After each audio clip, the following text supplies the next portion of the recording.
Today, as you can see, it's a herd of cows behind me, and I am in this meadow, like a place where the cows they are grazing nicely. They are on a small mountain. It's now evening. They just came from Old River to drink, and they will be grazing for kind of like a snack type of a grazing that they are doing before they go check into the crows and they close the inn. I would like to share with you since I've been coming back to Zimbabwe since 1990 when I left Zimbabwe. I've been coming home, but I don't think I ever really had a time to sit down and reflect, or even sitting down in one place for a week. Because what I would do most of the time, I would come and I would visit families, and I would have just 2 days or 3 days at family members, and I'll be leaving. But this time, because of being stranded in Zimbabwe and quarantined for the next 3 weeks, now this is our second week. I'm in one place where I could think of certain things and remember certain things and bring memories that happened before. So this herd of cows, as it is, it reminds me 40 years ago when I was a little girl. I was a shepherd girl. I was 8 years old then. And I used to head, actually it's about maybe about 30, could be 39 years, 38 years, to the exact date. But I was very young girl, and I was herding cows.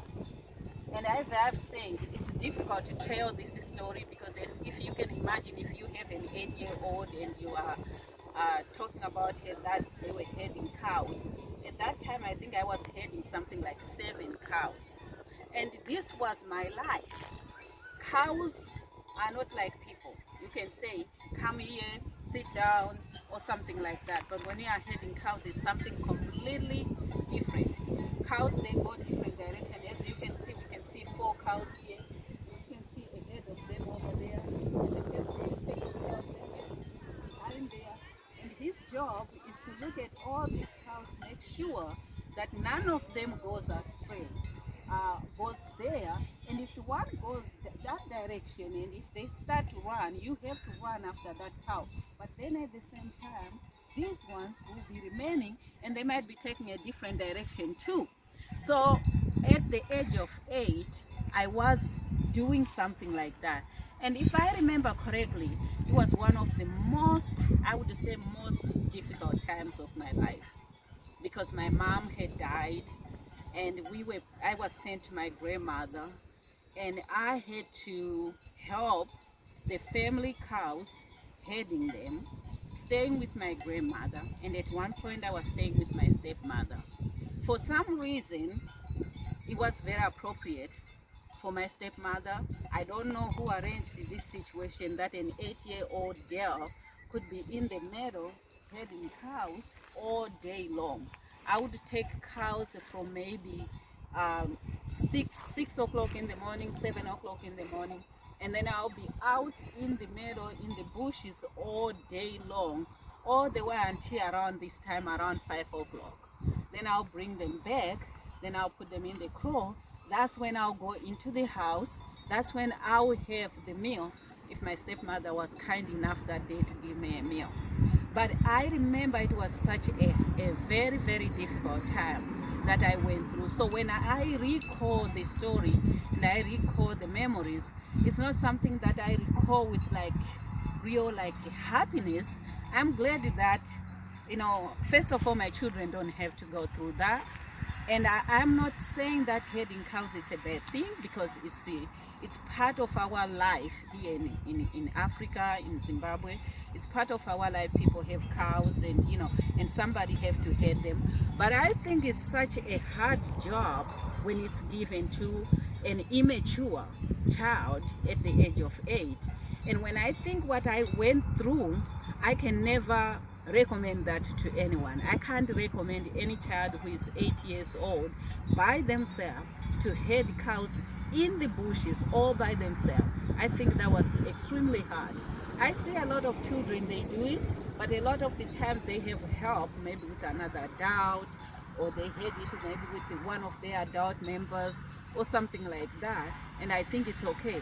But at that time, I wasn't going to school, and I had to do this, and I think I did it almost for a year. And I remember this as one of really the hardest times. So each time I would see these cows when I'm here in this area, I would see these cows all the time. It's like I feel like, yeah, people have cows, it's a nice thing, but at the same time, my heart almost like sinks, because I remember those times that I had to deal with cows, and I was crying, I would say almost all day, because I had one of the cows that was very, very difficult to handle. It will run, and there's mountains like those ones there, to go maybe behind that mountain. Then I have to go and try and get that one and try to bring it back to the group and things like that. And I remember all my life literally was filled of tears, just crying, crying of the difficulty that I was going through. So today I just wanted to give you a sneak peek into my life. Actually, this is really part of my life, and I see it like too hard when I see this. And when I see someone having cows, I know what they are going through, and I feel for them. And I'm always like, I wish we can do like what other places they do. They have a fenced in place, and then cows are put there, and then cows, they can graze, and they're changed, from one fence to the other. I feel, that I think is very good. But I don't mind having cows, but at the same time, it brings kind of like a real difficult memory to me. And this is what I have all today for you, that you can get to kind of know me a little bit. And thank you so much for watching my videos, and I'll be giving you more. Please subscribe so we can notify you of all the many videos that will be coming of different situations. Thank you, and bye-bye.